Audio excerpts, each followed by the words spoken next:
was a ballot that was rejected first. Live mula sa GMA Network Center, ito ang 24 Oras.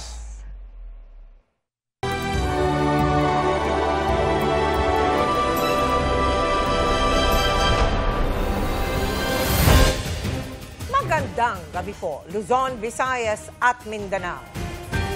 Ilang oras na lang ay magsisimula na ang Papal Conclave o ang pagpili sa magiging susunod na Santo Papa. Kung walang magbabago ay posibleng maganap ang unang botohan ngayong magdamag.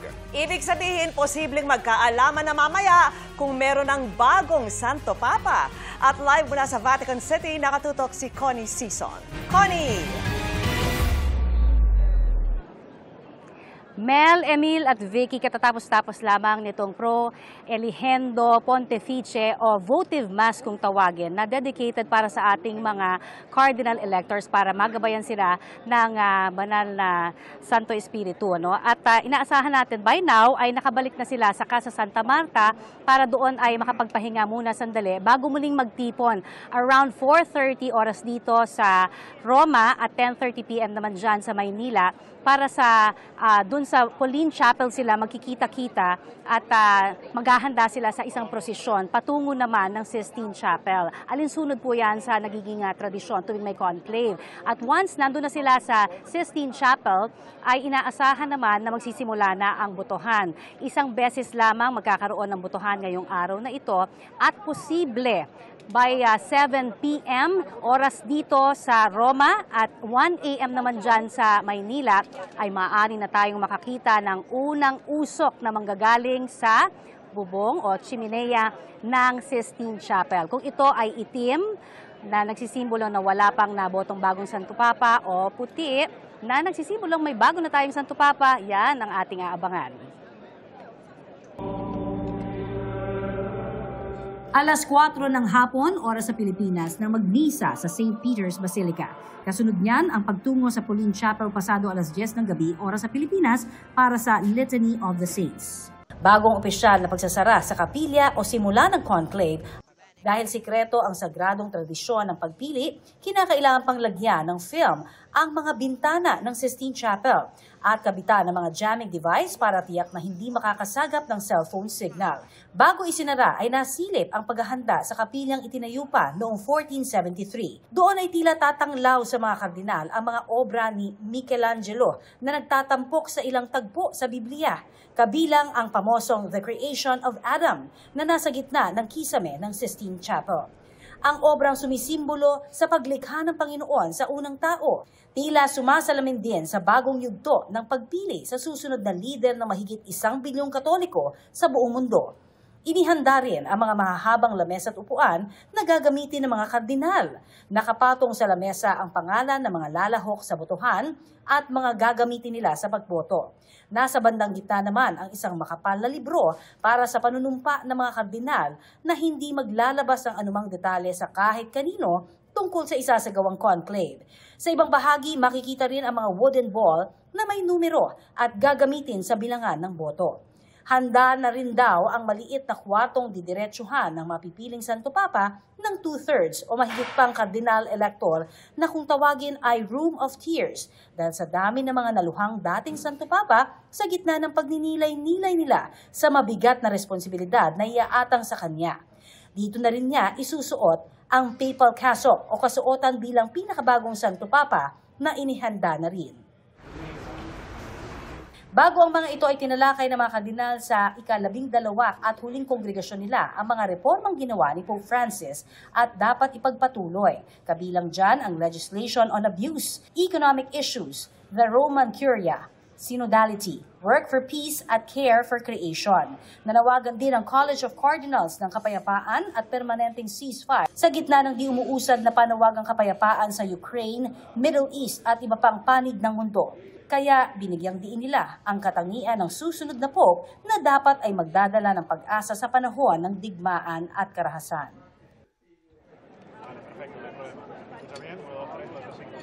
Vicky? Yes, Connie. Nako, excited na kami rito. Talagang aabangan namin yung susunod na mga kaganapan dyan, Connie. Maraming salamat sa iyo, Connie Season. Sa ibang balita, nasa Cote sa Maynila ang babaeng nasa likod umano ng investment scam na tumangay ng milyong-milyong piso sa kanyang mga biktima. Ang kanyang modus na fuel investment trading, tunghayan sa aking eksklusibong pagtuto.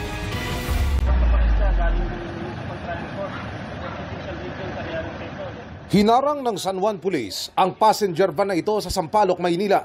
Ang pakay, silbihan ng isang 30 anyos na babaeng sakay nito ng arrest warrant para sa kasong estafa. Ayon sa San Juan Police, tinangay niya ang milyon-milyong pisong inilagak ng mga naloko umano sa tinatawag na fuel investment trading. Naghihikayat po siya na bumili po ang tao ng gasolina po or fuel. And for every liter po na mabibili ng tao na mai-deliver is meron pong porsyento na piso po per liter ang mga investors. Anila, sa Southern Tagalog daw unang ng biktima hanggang sa umabot na sa Metro Manila. Karamihan ng mga complainant ay mga pulis at bumbero, pero may ilan ding politiko sa Metro Manila kabilang ang isang natangayan ng 20 milyong piso. In 2021 po ay nagsimula po siyang tumanggap ng investment. Noong una po ay nakapagbigay naman po ng pinangakong return of investment. Wala pong ipinakita sa kanila ng papel galing from the Securities and Exchange Commission. Kabilang sa mga tumubo ang investment noong una ang isang babaeng bumbero. Kaibigan po kasi siya nung partner ko po noon. Ang inalok nila sa akin is mag-invest ng 5,000 liters. Pero nang magtagal, naglaho ang suspect tangay ang kulang 2 milyong piso. Sobrang masakit po talaga. Kasi po inutang ko din naman po yun. Masakit na po doon. Hindi lang naman pera yung nawala. Kailangan niya po talagang pagbayaran yan eh. Yung stress po na binigay niya sa amin eh. Ayon naman sa suspect, biktima rin siya dahil tinangayaan niya ng isa pang tao ang perang pambayad sana niya sa mga investor.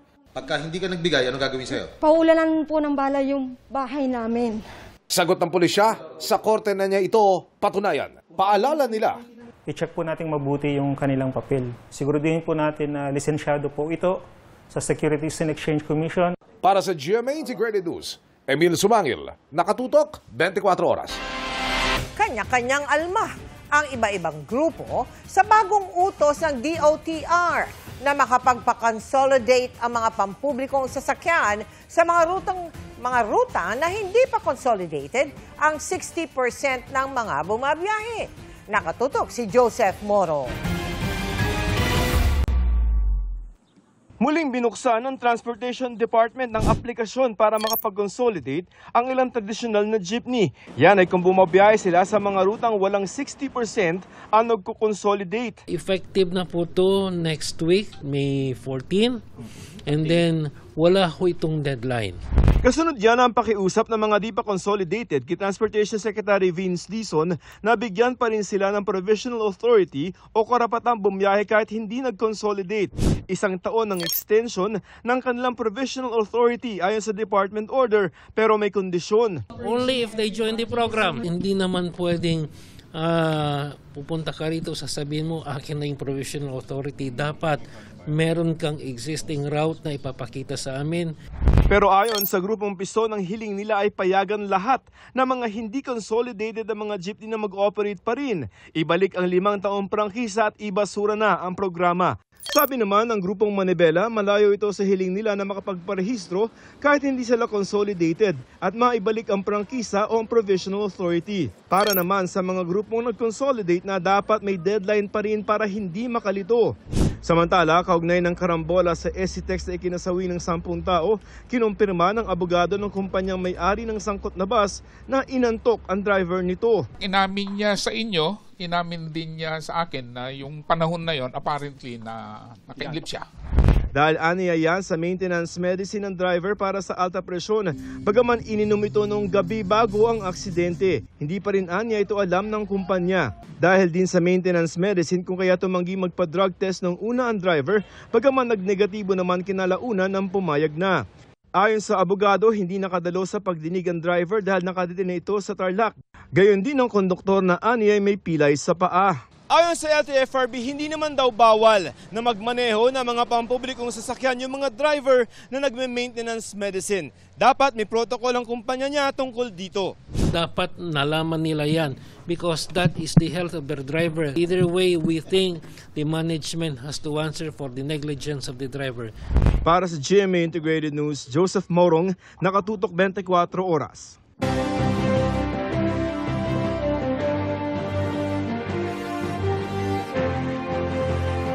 Inilabas ng Okta Research ang resulta ng kanilang tugon ng masa April 2025 pre-election survey. At nakatutok si Ivan Mayrina. 18 kandidato ang may statistical chance sa manalo kung gagawin ng eleksyon sa panahong isinagawa ang Voting Preferences Survey ng Okta Research para sa 2025 senatorial elections.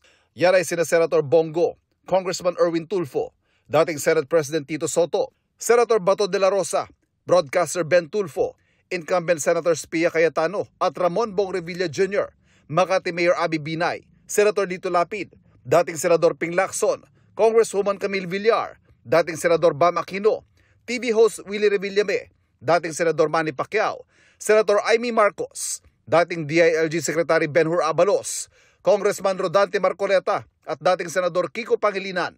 Ang survey ay non-commissioned at isinagawa noong April 20 hanggang 24, 2025 sa pamamagitan ng face-to-face interview sa 1,200 respondents, edad 18 pataas at mga rehistradong botante. Meron itong plus-minus 3% na margin of error at confidence level na 95%. Para sa GMA Integrated News, Ivan Mayrina, nakatutok, 24 oras. Humarap sa NBI ang mga abogado ng mga vlogger at content provider na ipinatawag kaugnay sa pagkalat ng fake news. Nakatutok si John Consulta. Nagtungo kanilang umaga sa tanggapan ng NBI ang 5 abogado ng mga vloggers at content provider na pinasumpina ng Bureau. Ayon kay NBI Director Jaime Santiago, pinadalhan sila ng sumpina para magkaroon ng pag-uusap kaugnay sa pagkalat ng fake news. Sinumpina namin about 40 vloggers, no, content creators, ganyan. Not really to charge them, kundi magkaroon ng dialogue. Because sinasabi ko nga, I'm a former judge and I respect freedom of speech, freedom of expression. Maaaring yung iba sa kanila nalilihis lamang ng landas, hindi alam na lumalampas na sila sa parameter ng batas. Nilinaw ni Direktor Santiago na bagamat nilerespeto ng NBI ang karapatan ng paglalabas ng opinyon at malayang pamamahayag, hindi raw maaaring labagin ang probisyon ng batas. Ilang bawa, nagko-comment, bakit ngayon lang nagbenta ng 20 pesos na bigas porket malapit na election? That's okay. Kine-question mo, opinion mo yan, but then ilalabas mo, ang binibenta naman nilang bigas, eto, inuud. That is fake news already. Dahil hindi naman magbebenta ang gobyerno ng ganun. Gihit naman ng ilang abogadong humarap, importanteng mabalanse ng maigi ang pangangalaga sa karapatan ng pamamahayag at pagbabantay sa pagkalat ng fake news. This is part of discussions, this is part of commentary, this is covered by free speech. Sabi niya wala namang problema with commentary, wag naman daw yung fake. We also reminded him that there is a Supreme Court decision where even if the commentary should be based on something that later on proves to be erroneous, it's still protected speech. Paalala ng NBI, sasailalim sa investigasyon ang mga hawak nilang mga ebidensya para matukoy kung alin ang iaakyat nila para may reklamo sa DOJ. Yung iba, ipapaila lang namin. Ayaw nilang makipag-cooperate dito. Yung iba, ipapaila lang namin. And then, sa DOJ na sila magpaliwanag. Due process pa rin. Para sa GMA Integrated News, John Consulta, nakatutok, 24 oras.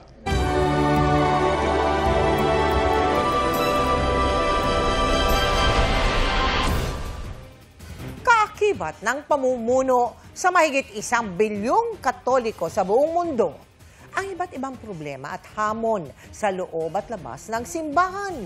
Kung anong mga katangian ng susunod ng Santo Papa ang kailangan ng simbahan, tinutukan ni Maki Pulido. Napag-usapan sa 10th Congregation ng mga kardinal ang ilang katangiang hinahanap sa susunod na Santo Papa, mulat sa mga nagaganap sa lipunan, malapit sa realidad ng buhay ng mga tao. kayang magsilbing tulay at gabay ng sangkatauhan na naguguluhan dahil sa kawalan ng kaayusan sa mundo. Ayon pa sa Holy See Press Office, napag-usapan din ang mga problema at hamong kinakaharap di lang ng simbahan, kundi ng mundo. Sa report ng Vatican News, bumaba ng 0.2% ang bilang ng mga nagpapari sa buong mundo noong 2023 kumpara sa sinundang taon. Pati mga hamon sa labas ng simbahan tulad ng giyera, pagkakawatak-watak, pati pagkasira ng kalikasan na pag-usapan din ng mga kardinal sa congregation. Posibleng iniisip ng mga kardinal, sino kaya sa mga candidates ang makaka-address nito. Depende kung ano ang nakikita nilang priorities. Kasi maraming pangangailangan. Maraming pangangailangan ng mundo. Paliwanag ni Father Joseph Zaldivar, dahil hindi nauubusan ng mga hamon ng simbahan, sana ang mapiling Santo Papa ay kikilos hindi lang para sa simbahan, kundi para sa mundo. That is not infidelity to the identity of the church. Because that is exactly what Jesus commanded the church to be. Pero para kay Father Aris, kabanalan ang pinakamahalagang katangian ng Santo Papa. The Pope is the vicar of Christ, the representative of Jesus Christ here on earth. Kapag nakita mo siya, you don't only see a good person, a kind person, but it is very important for me that when we see the Pope, we see God. Para sa GMA Integrated News, Maki Pulido, nakatutok 24 oras.